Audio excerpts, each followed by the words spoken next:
Okay, guys, welcome. Today we're going to talk about permutations. Now, to motivate the idea behind permutations, let's suppose that we want to seat n people on n different chairs.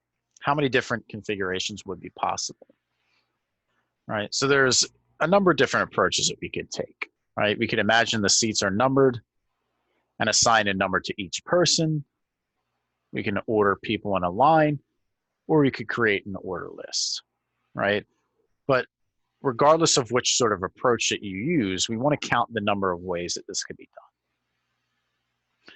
So if we have a list of n objects and we're sort of considering the order, right, we have a first element, a second element, and so on and so forth.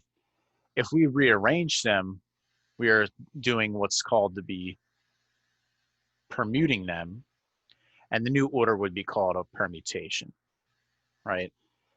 Now, just for sort of like how we call the set with no elements the empty set, we also consider the rearranging where nothing changes also a permutation, sort of like an empty set type of permutation.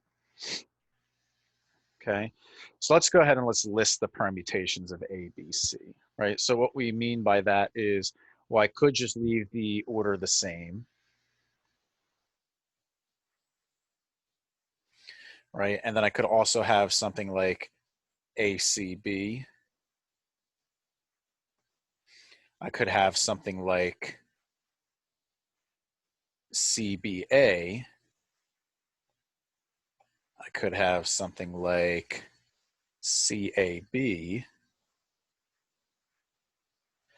And I could also have BAC or BCA. And those would be all the different ways that I could reorder A, B, and C, right? So that's the idea behind a permutation. Now we're going to determine how many ways that n people can be seated in n chairs, okay? Well, let's assume that we have our n chairs, right? Now on the first chair, we can put one of n people, right? In the second chair, we could put any one of n minus 1 people because we've already placed one in the first one. So this would be n minus 1, right? And we can continue doing this until we get down to the last person. So it turns out that if we multiply these together, if we do n times n minus 1 times n minus 2, and so on and so forth, right, we'll get the number of ways that we can do this, right? And of course, the notation for this is we can just say this is n factorial, right? And of course, this gives us our first theorem. And that theorem says that the number of permutations of n objects is n factorial, right? And that's the idea. Now, the idea of the proof is what you can do is sort of use a decision tree, right? So let's say that we list the elements to be A1 through AN, right? So what we can do is for A1, we can pick what the new slot is, right? So we can put it in the first slot, second slot, third slot, so on and so forth until we get to n, right? So we have n different slots that we could put A1 in. And then for A2, we would do the same thing, except we're at one less. So we have n choices for this, n minus 1 choices for this, and so on and so forth, right? Until you get to the last one, and you only have one choice for that.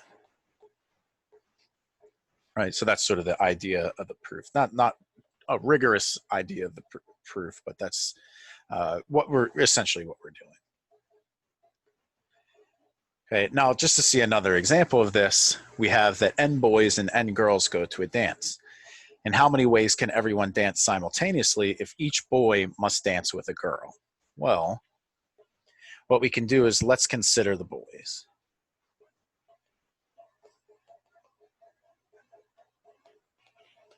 And of course, there's n of them,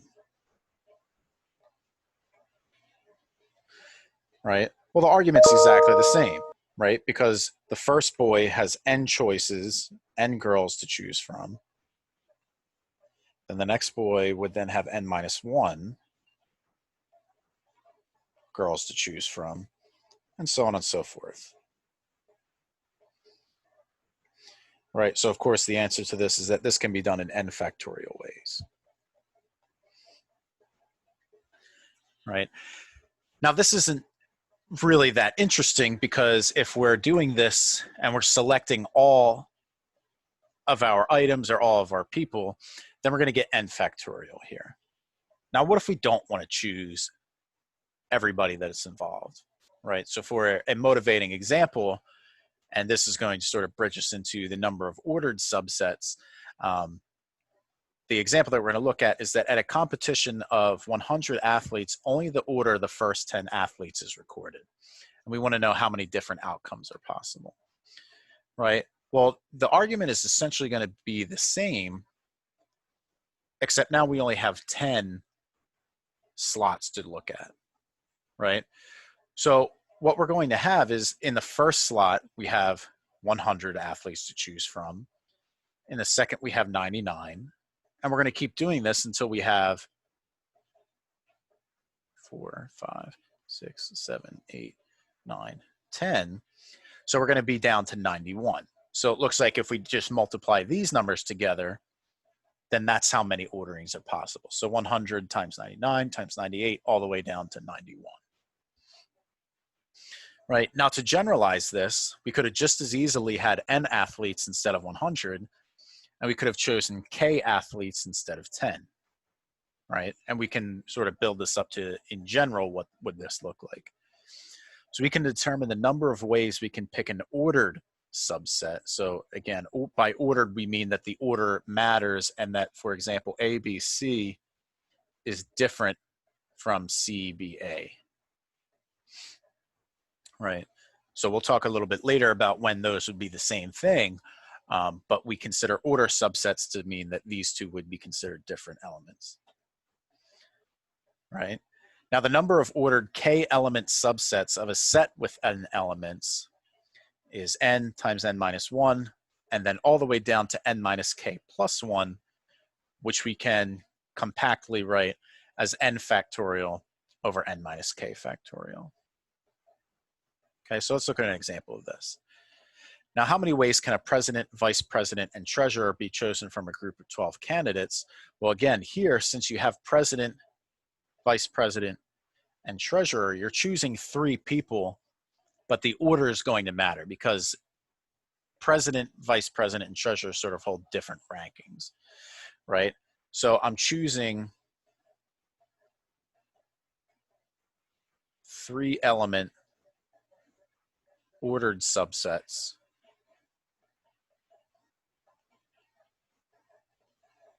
from 12,